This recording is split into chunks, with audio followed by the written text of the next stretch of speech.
Time is too slow for those who wait, too swift for those who fear, too long for those who grieve, and too short for those who rejoice. But for those who love, time is eternity. We have come here today to celebrate the life of Eleanor Jacqueline Mogg, aka Jackie. Jackie passed away earlier this year in April after a 19-month-long battle with pancreatic cancer. She was known to many as being a hardworking, creative, and giving woman. I simply knew her as Granny. She was the one most consistent thing in my entire life. Granny was one of the most honest and candid people that I have ever come in contact with. She was awfully nice and warm, but very few people made the same mistake twice of asking her for her honest opinion after getting her very honest opinion. Granny was a wonderful grandmother. She did all she could to make me feel happy, fill my childhood with very good memories. When I was little, we were a little bit poor, and she actually made all of my clothes for me. It comes across as a very nice gesture, but I have pictures of me in a childhood photographs from school, where I have this black dress with neon cats all over it. It's something to look at now, and it's quite funny. While I was very nice to her, some of the things were very outdated. They were very odd, and I kind of questioned why it is that I was actually putting those clothes, but it was nice of her to actually make them for me. She had tried numerous times to teach me how to make her jelly, her little jams that she would make. She had this weird way of making them with pantyhose, but she grew everything that she did make. All the jams that she made, she would grow her own strawberries and raspberries and blueberries, and she would actually make jam out of all of them. I have tried numerous times to make that happen, but it doesn't work out the same for me. We had this soup. It was called SOS soup. For the longest time, I never actually knew what was in the soup. I thought that it was a special soup that just me and Granny had, but come to find out, it was something that she actually did with all of the grandkids. So I guess it's a special thing that we all have with her. Granny is one of those people who was always around whenever you needed her. She was never hovering over you. She never went and tried to stick her nose in your business if you didn't ask for it. She wasn't a very, I guess, controlling kind of person. But if you ever did need her, she was there for you.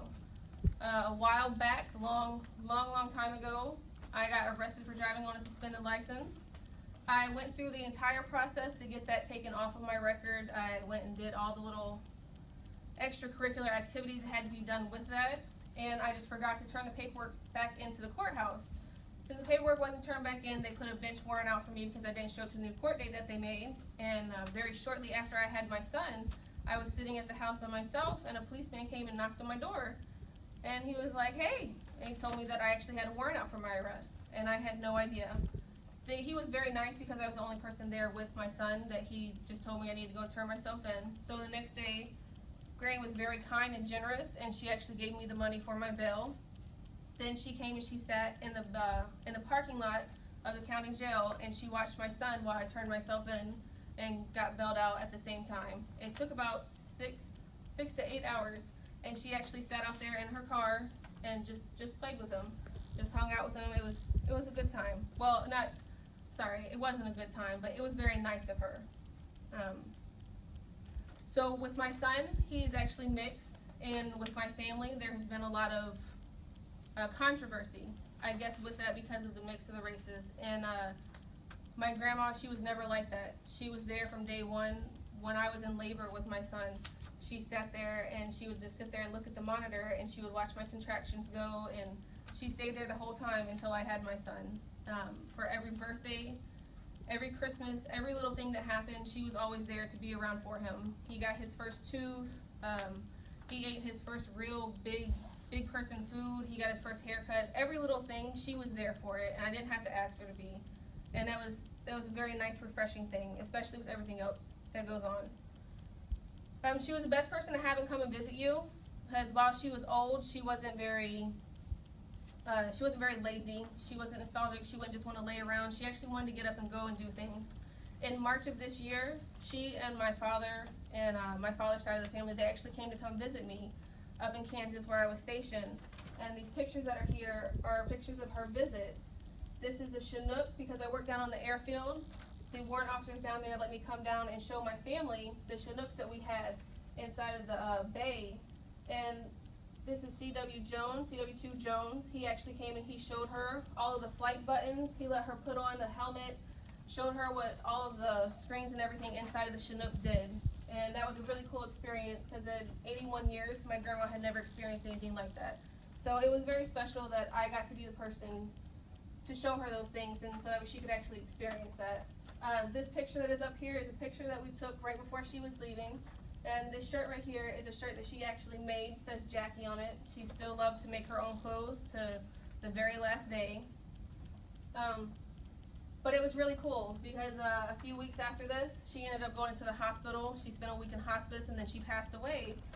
And it was really cool that her last trip was to come and see me. It was come and hang out with me, and she got to do something really cool right before she passed away. I remember talking to her right before she went into the hospital for her doctor's visit, and I was telling her, I was angry at the doctor because he was taking too long to do, he had to look at something on her, on the x-rays that she had, and he was just taking too long. And I remember her telling me that, this is life, this is what people do. She's like, I'm 81 years old, it's okay. If I die, if I go, she said, it's my time. I've had 81 years. It's been a good 81 years. And so she was ready. Her family and friends will always remember her for her loyalty and devotion. That's something that she was always around. She was always loyal to everyone, even when they weren't to her. I spent 30 years knowing a woman who was just wonderful. She was completely kind, and I still feel like I was robbed some because I feel like I was just getting to really know her. Right before she left, the day before she left, we had a conversation on a bench, and she was just the most candor person that she could be and told me exactly what she thought about a few different things, and I just feel like I was really getting to know her, and I'm really going to miss out on that, but she was ready to go, and it was her time. I just hope that in my life I can take and spend 81 years being happy, making sure that other people are happy, just having a full life like she did, so that way whenever it's my time, I'm good to go as well. Thank you all for being here, and y'all have a good day.